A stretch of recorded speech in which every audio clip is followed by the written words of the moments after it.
Okay, let's start. Hello, everyone.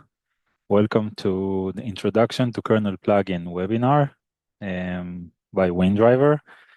My name is Daniel. I'm the Technical Customer Success Manager of WinDriver. This is my email. You can send me messages, questions regarding everything I will talk about today. The chat is open as well. So if you have questions during the session, you can write a question and only I will see it. And I will make my best efforts to answer it. So let's start. What are we going to overview today? So the first thing is the kernel plugin architecture. Which files are required, which kernel module is required. Then we will talk about how the kernel plugin works. What is the sequence, the event and callback sequence. There are two main functions or two things you can do with the kernel plugin: to pass messages and to handle interrupts. Two ways of communication with the kernel plugin. So we will cover both of them. And because it may be a more advanced webinar, advanced content, more technical one, I will talk about the best practices after wrapping everything up. So let's start. What is a kernel plugin? A kernel plugin is essentially a chunk of code sitting in the kernel mode. On our computer, as you probably know, we have the user mode and the kernel mode. So when you develop a driver with WinDriver, generating an app or using a sample, you have two components. You have your application and you have WinDriver's kernel module that sits in the kernel. What WinDriver allows you is to develop your driver in the user mode and not in the kernel mode using an API. However, sending messages or transferring data from the user mode to the kernel mode will require a context switch, switching the context between the user mode and the kernel mode and vice versa. And this is time consuming and leading to performance degradation. So what you can do is to implement a kernel plugin. As I said, you can implement interrupt handling and pass messages. And this way, you won't have a context switch, and it will increase your performance. I will talk later, and I will show an example with numbers where DMA performance was increased by more than 100% in terms of speed. So if you want to make your driver or your application to work faster and you need better performances, trying or implementing a kernel plugin is a great solution. WinDriver provides an API and samples and support for implementing kernel plugin. Everything this presentation I will show now, almost everything except for the examples, for example, is written in our documentation. So everything is available on our website and manual. So what are the advantages of using a kernel plugin?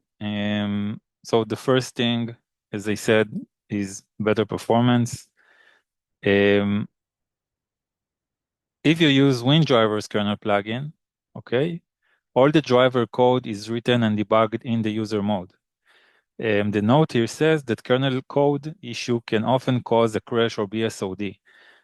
Kernel, you probably know that kernel development can be very sensitive and challenging and cause crashes. And you have to be very careful. When you work with WinDriver, most of your code is written and debugged in the user mode, which makes the kernel debugging usually unnecessary. So the code segments are written in the user mode, written and debugged, and the code segments transferred, and we will see exactly how, remain largely unchanged, meaning you can copy and paste your user mode code to the kernel plugin, and you don't need to, or in most cases, you won't need to change anything. So that's a huge advantage, the ease of use of a user mode, and easily transferring the functions to the kernel mode. Another advantage for using WinDriver's kernel plugin feature is that the kernel plugin is platform independent, okay? Meaning it can operate from any platform supported by WinDriver, Windows, Linux, Mac OS. You can see the full list on our website. So these are largely the main advantages of using WinDriver's kernel plugin. Let's overview the architecture of what you would need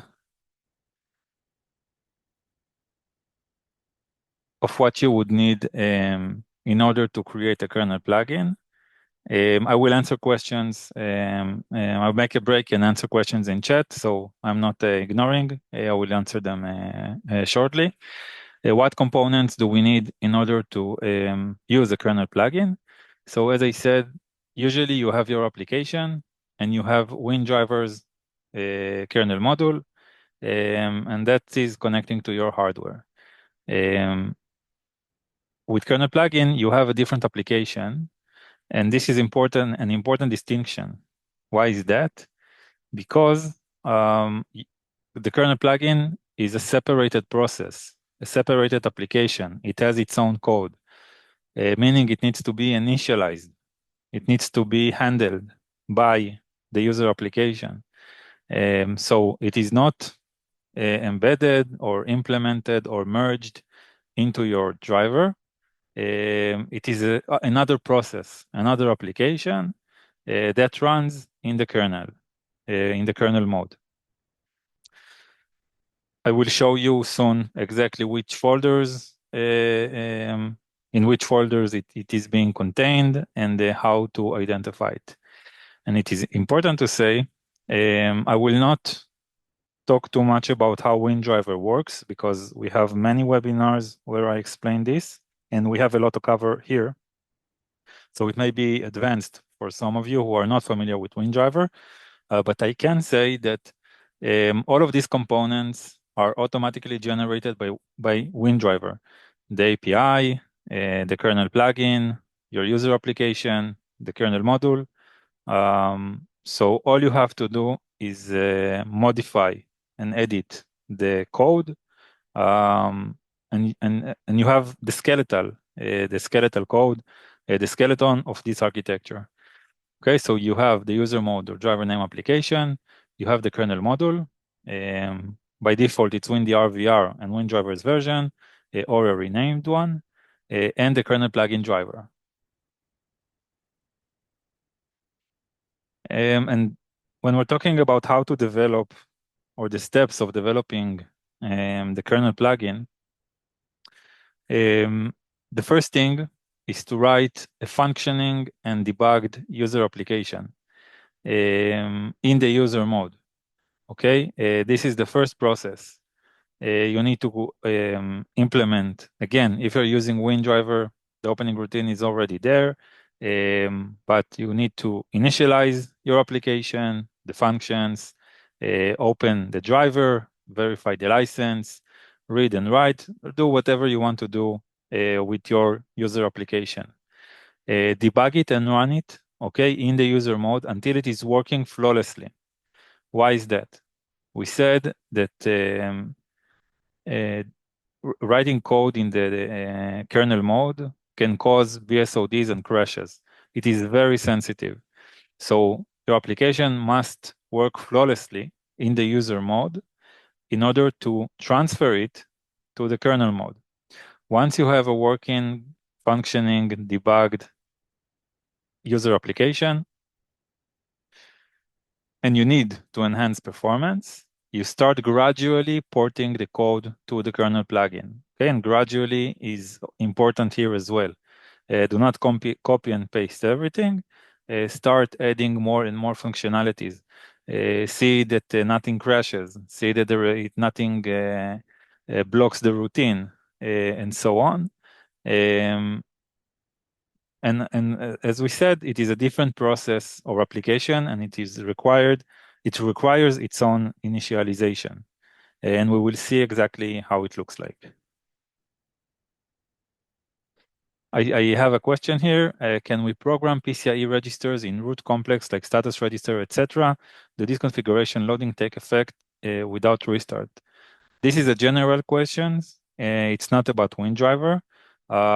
You can define the relevant registers on the header file. I will not cover this subject today because it is not related to WinDriver. I highly recommend watching the introduction webinar, but definitely you can define the status registers also in the wizard, in our GUI friendly GUI interface.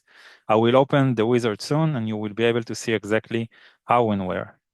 But I will not deep dive to these functionalities because they are general functions of features of WinDriver, and here we are talking specifically about kernel plugin. Okay, so if you want to start using a kernel plugin or to study it, there are mainly two ways to get to the kernel plugin and open it. The first one is our PCI diag sample, PCI diagnostic app. If you're not familiar with it, it's a working sample and the skeletal code for a generic driver. It scans all your devices, open the ones you choose. You can read and write to and from the device, read the configuration space, sometimes enable interrupts, sometimes perform DMA, depends on your device and its capabilities. And our PCI diag has a kernel plugin architecture and component in the sample itself. Okay, so let's open it. Let's see how it looks like. I'm going to my, I'll show you it here and also samples. This is WinDriver folder after installing it. See, PCI diag, and we have the KP PCI with the KP code. Now let's open it with Visual Studio and see how it looks like.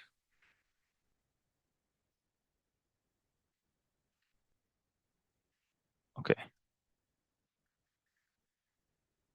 So the best practice we recommend for using for opening a project is CMake file.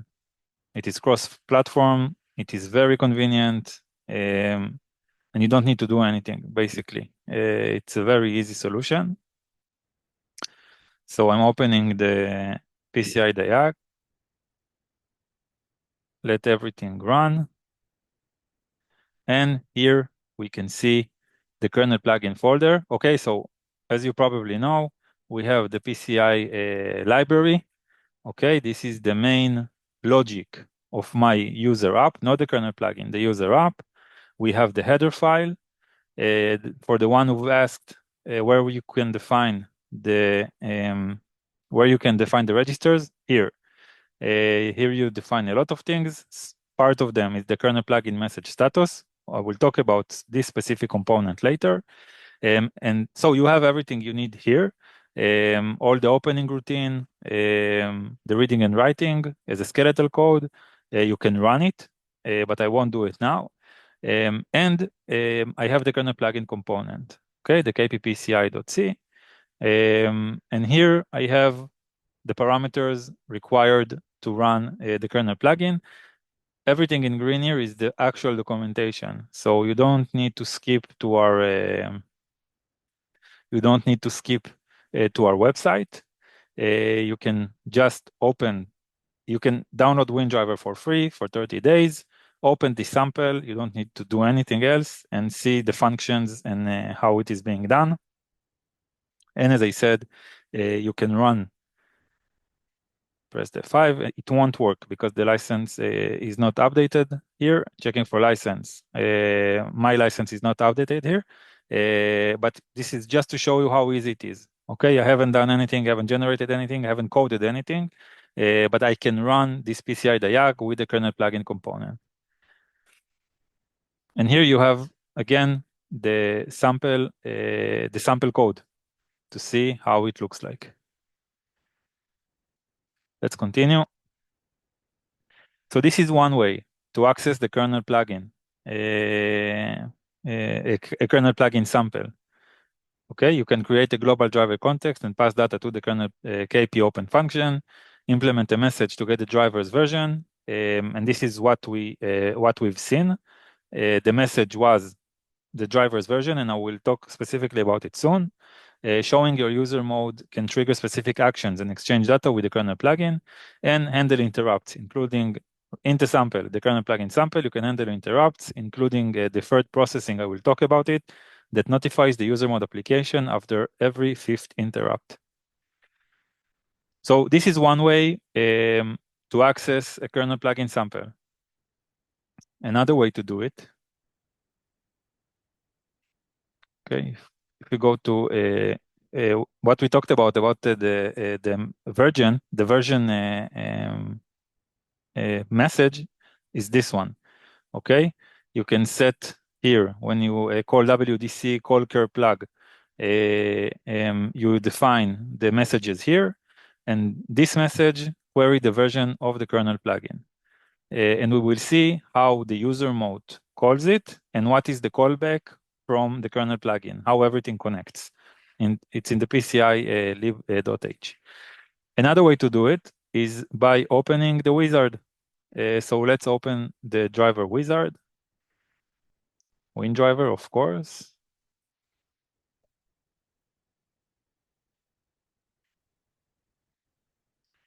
Okay, I need to choose my device. I can generate INF, I can do many things. I won't do it now. Let's call this project Salmon. I don't want to generate an INF currently because I already have for this device. To the one who asked about how to define the access registers, here, okay? You can add access register here. I won't deep dive into it, but you can do it in the code and you can do it in the friendly GUI, user application. Once you've implemented all the functions you need in both interrupt, and it is very important when you want to move your interrupt handler to the kernel plugin to define everything in the wizard, and I will say it again when we will get to it. After you've defined all the access registers you need, set the interrupt transfer commands, you generate your code. Many options here. I will stay focused. I'm choosing CMake makefile. Click OK. And here I can mark generate separate library for logic application. I don't want that. I want a kernel plugin. For advanced users, of course. And you must have a Windows Development Kit installed in order to compile. So let's generate our code and open the project directory.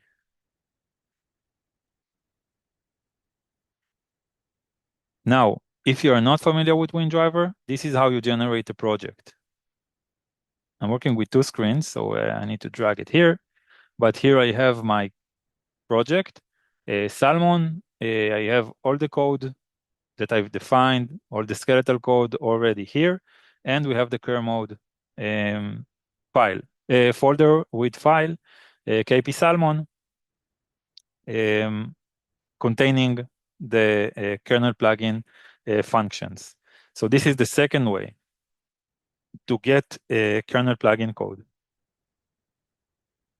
Okay, a generated KP project.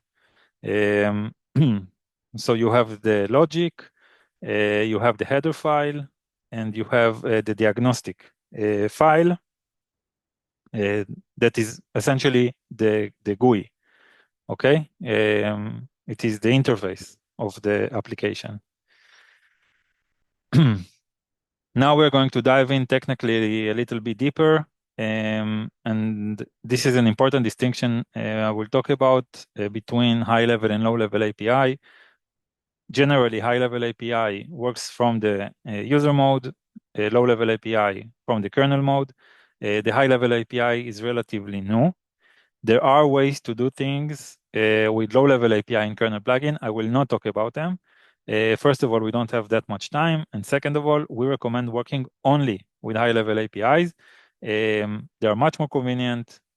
You can get to 50% less code, okay, in your program. And this is an advanced API. So every time you see a WDC, no, it is a high-level API, and everything else, KPWD is a low-level API. So as we said, we have two types of interaction when talking about the user application and the kernel plugin. The one is to pass message, and the second one is to handle interrupts. Now, the kernel plugin always responds, okay, to events taking place in the user mode. Okay, I will say it again. The kernel plugin is always responding to things that are happening in the user application. If you set parameters to true, and you direct or you initiate communication between your application and the kernel plugin, resulting in these sequences: an event and a callback, event, callback, event, callback. The ones in yellow are the user mode, the high-level API, and the blue ones are the kernel mode, okay, the kernel plugin code. So for example, the event that takes place now is the kernel plugin driver is loaded. Okay, you've loaded the kernel plugin driver. What happens in the kernel mode is that kp init kernel plugin routine is called. Okay, so once you've loaded the kernel plugin driver, what happens automatically, the callback is the kp init function, which I will talk about it shortly, will initiate its routine. You are initializing the kernel plugin, which is important if you are loading the driver. The second event is the user mode driver application requests a handle to the kernel plugin driver. Okay, so we loaded the driver, and now we loaded the driver and we initialized the kernel plugin. Now we need a handle. Okay, I don't need to explain too much. A handle to the kernel plugin, so the communication will know where to go, and the functions will know what to address. After the user mode application requests a handle to the kernel plugin driver, the relevant kp open kernel plugin callback routine is called, and we will see it too. The third event is the application calls WDC high-level API call kernel plug, or the low-level API WD kernel plugin call function. So if you are calling the WDC call kernel plugin, call kernel plug, the callback will be, okay, the KP call kernel plugin routine is called, and we will talk about it. So the WDC call kernel plug initiates or triggers the KP call routine. We will go over every step right now, and we will see exactly how it happens. So the KP init function. Remember, we said that once the kernel plugin driver is loaded, the kp init kernel plugin routine is called. So here we have the kp init function, and it is a routine. Okay, the kp init basically has a struct reference. It contains the version of WinDriver kernel plugin library, the device driver name, the kp open function, which we will use later. It receives, okay, and returns the kp open function for 32-bit application with 64-bit kernel plugin. So this is what the routine gets. The KP init routine is based on this struct reference. This is what it needs to take. And you can see here exactly what it is doing with these parameters. And eventually it returns true. Okay, so now we need this. This is the KP init to open a handle, okay, to our user app. So as we said, when we call WDC call kernel plug, the KP call kernel plugin routine is called. How this function knows which kernel plugin is relevant for this purpose? It relies here. Okay, the WDC call a kernel plugin open has a parameter, a kernel plugin driver name, and KP init struct reference has the KP init struct has returned the device driver name in its signature. So both of them, this is the handle, both of them should match the driver name. Okay, so if I'm using the sample, it is kppci .sys, but I've generated the project and called it Salmon, so the name should be Salmon. This is the handle, okay? Connecting the user mode, WDC kernel plugin open function, and the KP init struct that initiates the KP init routine. Right? The KP init struct initiates or contains the information to run the KP init routine. The best way to implement this, okay, to create this handle is to define the driver name in a header file that is shared by user mode application and the kernel plugin driver. Okay, this is what we recommend. In order for both of them to be aligned, is to use the header file, which is already generated, and define the driver name there and call the driver name for each of these functions. So it will use the defined value in all the relevant locations. So we said the kernel plugin driver is loaded and the KP init kernel plugin routine is called. So we've talked about it. The second event that can happen is that the user mode driver application requests a handle to the kernel plugin driver. Remember, we talked about the signature and this parameter. The callback, okay, so we said WDC kernel plugin open requests a handle, and the relevant KP open kernel plugin callback routine is called, okay? This is from our documentation or the code, the kppci.c. This is the kppci open routine, okay? It is called PCI because it's from the PCI diag, but on my project, it would be called kp salmon open. So we have a function that is based on the kp open call struct and has a few other parameters. And it contains, okay, this is the open routine, the kernel plugin open routine. You can see everything that it's doing. And this is an important and interesting part because it contains the callbacks, the available callbacks for the kernel plugin. Okay, and again, this is written on our documentation. In this case, chapter 12.5.2.3. Here you have a callback for KP close, KP call, enable interrupt, disable interrupt, and we will talk about these other callbacks later. But this is defined here. Okay, it is defined in the kppci open or kp your project name open routine that is being called after the WDC kernel plugin open function triggers or operates. and requests a handle to the kernel plugin. The third event we talked about is when the application calls WDC call care-plug, right? So this is WDC call care-plug. It's an high-level API. We can see that we can send a message, the message ID passed to the kernel plugin. We will see it shortly using a KP call. Okay, so KP, add your project name here.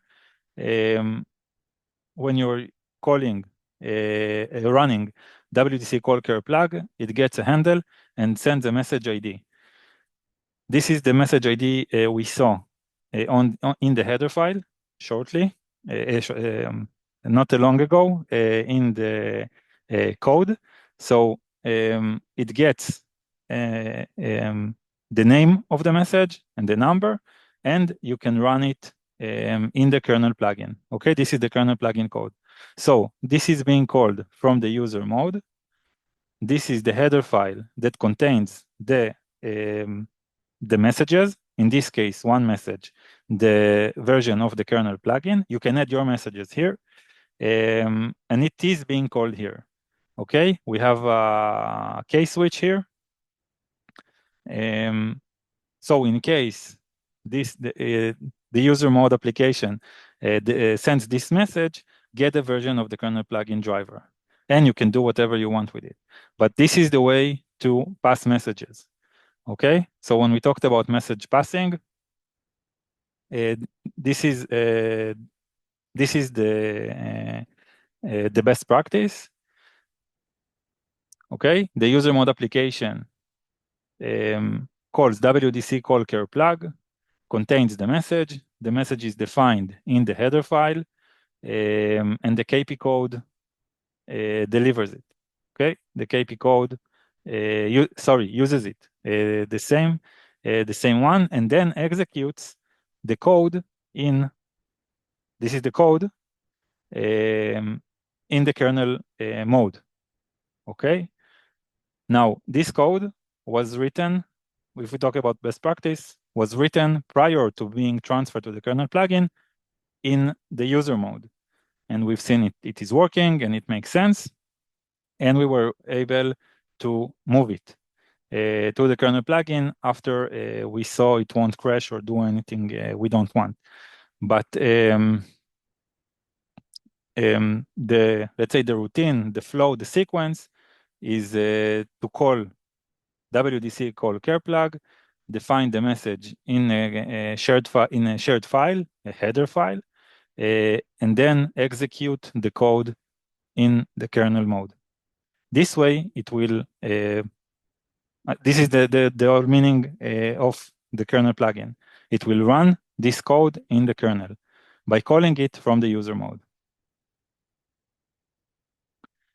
If you have questions, feel free to write. We are now moving to a slightly more technical subject, implementing an interrupt handler inside the kernel plugin.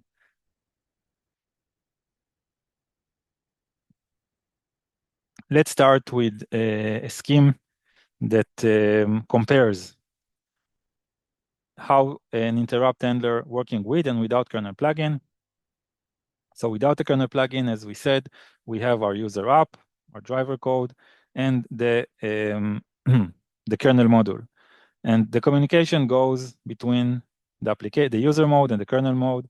And this one contains a context switch, which is performance degrading. So what we can do is to move the interrupt handler to the kernel mode. And this way, the interrupts will be raised immediately. Okay, because again, everything is taking place in the kernel. In the kernel mode, we all know that the kernel mode is much more condensed, and things are moving way faster inside in the kernel mode. With WinDriver's interrupt handler in the kernel, you can expect to handle about 100,000 interrupts per second, okay, without missing any of them. So if you're using a lot of interrupts or using a DMA with interrupts and time is critical, kernel plugin is your go-to. And now let's talk about the data. Okay, this slide is taken from a webinar we've hosted on WinDriver's new version that includes a lattice sample, two FPGAs, CPNX and Avant. We perform DMA using interrupts. If you're not familiar with this concept, in order, DMA is moving data between the host and the device without involving the CPU. There are a few ways to do it. We chose the interrupt-driven DMA, which means that an interrupt is raised to the CPU containing a message after each transfer, okay, after each sequence.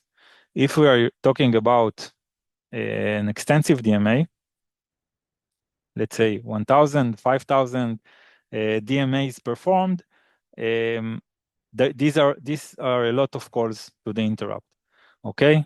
Calling raising an interrupt and calling the CPU 1,000 times, 5,000 times. And if it happens in the kernel plugin, without kernel plugin, there's a context switch between each time the interrupt is raised. With the kernel plugin, there is no context switch. And these are the results. Okay, so on CPNX, Certus Pro NX by Lattice, PCI 3, we can see the numbers. With the kernel plugin, we've got the result of 2,967 megabytes per second. Without kernel plugin, much, much less. Okay, more than a half. And we've summarized all the percentages, and you can see when we talk about the Certus Pro, more than 100 increase in speed in all of the cases. In Avant, which is a faster, and you can see the numbers, faster FPGA, it is harder to improve an already fast device or performance, but we can see a significant increase here as well. So by moving the kernel, the interrupt handler to the kernel plugin and sparing the context switch, we've managed to increase performances in the DMA, which is a technique you are using if time and performance are critical to you anyway. So this is a great example for using a kernel plugin and improving performances. Okay. So we know that developing in the kernel mode is harder than user mode development. So our best practice, what we recommend, is to first define the registers and the transfer commands in the wizard. Okay, I've opened the wizard before, I showed you. Create all the access registers you need and the transfer commands you need in the driver wizard because it is easy. Okay, it's easy. And developing a kernel plugin is complex as is. So if you can make something easy, in this case, is use the driver wizard in order to add all the access registers you need and the transfer commands, so you will be able to utilize them and spare more coding. Okay, on our sample, the KPPCI, the PCI diag and KPPCI, we don't have your access registers or transfer commands because these are device specific. So you will need to add them. But the best practice is to submit or create the entries in the wizard, okay? Because it makes things much, much easier in complex development like interrupt and like a kernel plugin. So remember we talked about event callback. So let's see what is the sequence when we're talking about the kernel, the interrupt handler in the kernel plugin. So the first event, do I have this slide here? No. The first event we are talking about, I should have this slide, sorry.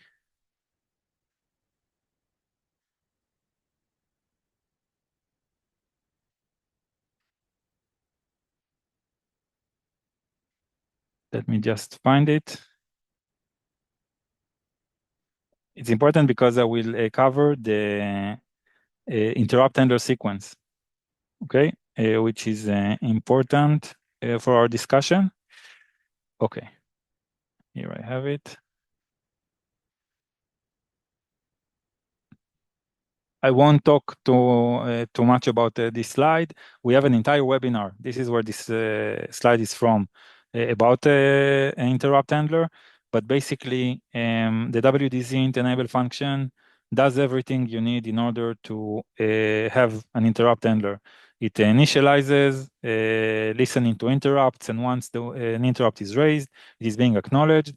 It contains the transfer commands or providing a callback. And goes on in a loop, in an iteration, until it ends, and then notifying the CPU by polling or interrupt.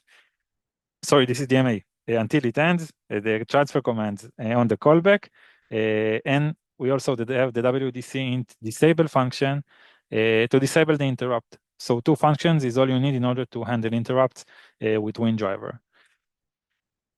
And the kernel plugin is using the WDC int enable function, but this is the flow, okay? This is important. So the app calls WDC int enable function with the fuse KP parameter set to true. We will go through each event like that soon. This is happening in the user mode. In the kernel mode, the KP int enable kernel plugin routine is called. Okay, we will cover it. The second event is that the hardware creates an interrupt. An interrupt is raised, and then the high interrupt request line, kernel plugin, interrupt handler routine is called. Okay, I will talk about each of them soon. And if more interrupt processing is required, then it is going to a deferred processing interrupt handler, int at DPC. I will talk about it. If we want to close the interrupt, the application calls WDC int disable, and the KP int disable kernel plugin routine is called. Okay, so we have a function here and the callback from the kernel plugin that runs routines. We have the WDC int enable function. Maybe 2 important functions are the ptrans commands from the WD transfer struct. This is an array of transfer commands that defines the operation to be performed at the kernel level upon detection of interrupt. So remember the flow. An interrupt is raised. You can either send a transfer command or a callback. This is the transfer command. This is where the transfer commands go. And you can set the transfer commands that will be transferred after the interrupt is raised. This is happening here. The function int handler is a user mode interrupt handler callback function, which will be executed after interrupt is received and processed in the kernel.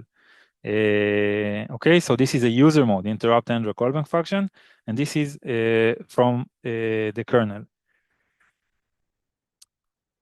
The last parameter in the signature here is fuse KP. Okay, and it is either true or false. If you have more questions regarding the int enable, I highly recommend watching the webinar or reading the documentation. And if you have further questions, contact us because there's a lot to talk about this particular function.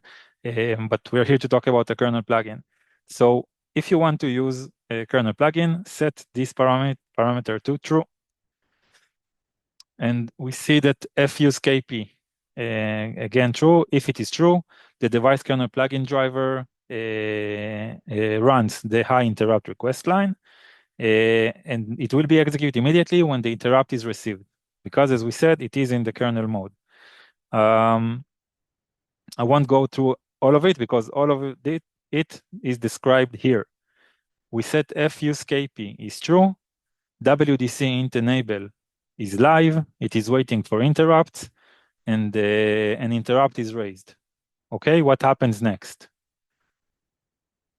What happens next is that the KP interrupt at IRQL is being executed, and MSI for MSI interrupt.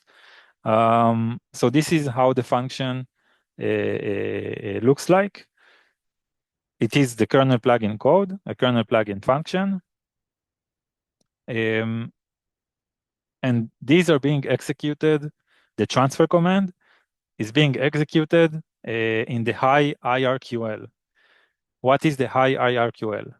Okay, the high interrupt request line is activated when these functions are being called. Once these are called, once the high IRQL is called, the system is halted. Okay, and this is very important to remember. The CPU, sorry, stops everything it is doing and getting the messages it needs to get from the HIRQL. There will be no context switches and lower priority interrupts will not be handled. Okay, so it is basically freezing your computer until it is ending whatever it needs to do to send the messages. Therefore, the code in the high IRQL handler should be minimal. Okay, it can be an acknowledgement or a clearing of level sensitive interrupts. Other code you want to run in the interrupt handler should be implemented in the DPC. I will talk about it, which runs a deferred interrupt level. Make the HIRQL messages minimal because otherwise you will get a freeze on your computer. So if the F use KP is true, the interrupt is raised, and one of these two kernel plugin functions are being called at a high IRQL, halting the CPU and other processes until everything that is set here is done. Here, as you can see, you can define the number of interrupt transfer commands to use. Defined it here. This is taken from the KP PCI sample. So you can go there and see how we implemented this function for inspiration and learning purposes. So as we said, once you've sent all the messages you need in the high IRQL, we have other processes, DPC, deferred processes, calls, event, or callbacks. Okay, this is the next part. I will talk about it right now. So the event is that the kernel plugin IRQL returns true. Okay, it returns true, meaning there are more messages that needs to be passed, and not in the high IRQL. So once it is returning true, the kernel plugin DPC interrupt handler is called, the KP int at DPC.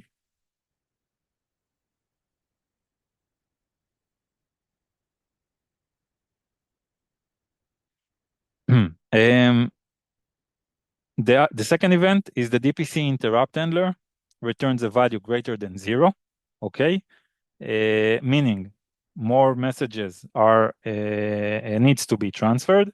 It informs WinDriver that additional user mode interrupt processing is required, and the callback is WD int wait returns. That means that the driver, the kernel plugin, is waiting for other interrupts because we are waiting because the value is greater than 0. It means that more interrupts are coming. And once all of this is done, your applications call WDC, the user mode application called WDC in disable, and then KP in disable kernel plugin routine is called, disabling the interrupt from the kernel plugin. So we talked about the high IRQL. The KP int at IRQL returns true, meaning more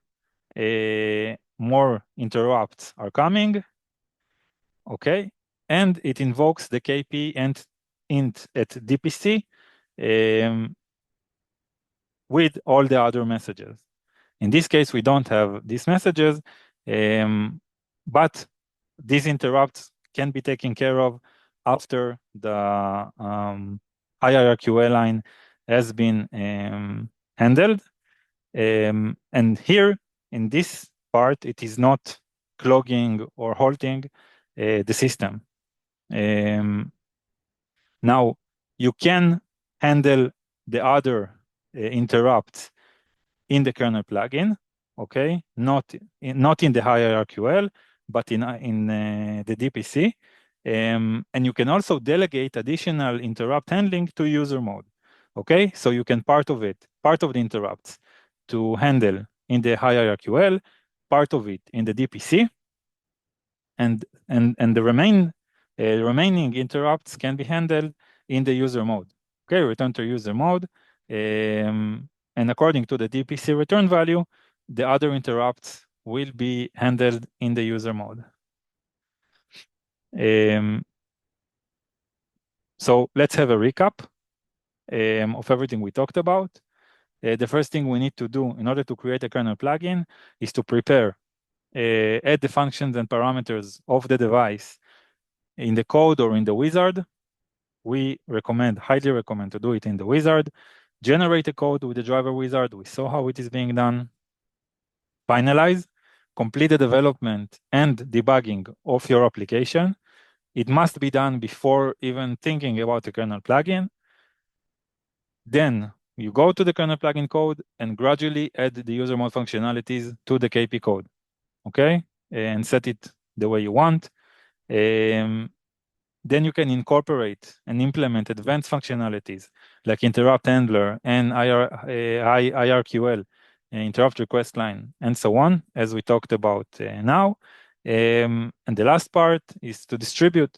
Once you have the performance you wanted, you can distribute the driver with the kernel plugin to your clients for their satisfactory. I have a question here. MSI interrupts can we expect before link negotiation between host and kernel, or during data transfer also it's applicable? What is the ultimate importance of interrupts during PCIe? So we have an entire webinar about interrupt handling on our website, on YouTube. If you want, send me an email and I will send you the link. But basically, this is the best example for what interrupt handler in the kernel plugin can do. You transfer data many times, 100 times, 1,000 times, 5,000 times, and you need your CPU to know that the transfers are taking place during DMA. So this is the importance. I mean, it really depends on what you are trying to do. In this case, we've performed DMA. But you can utilize the interrupt handler in the kernel plugin to make things work faster. Okay, the interrupt is raised immediately because it is raised in the kernel mode. That's it. I hope it was clear. If you have questions, you can contact me. You can contact our sales team. We have a very elaborate documentation. You can try it yourself, download WinDriver. We have all the code already there. You have a free evaluation for 30 days. So if you need more assistance or have questions, feel free to reach out. Thanks for everyone who attended.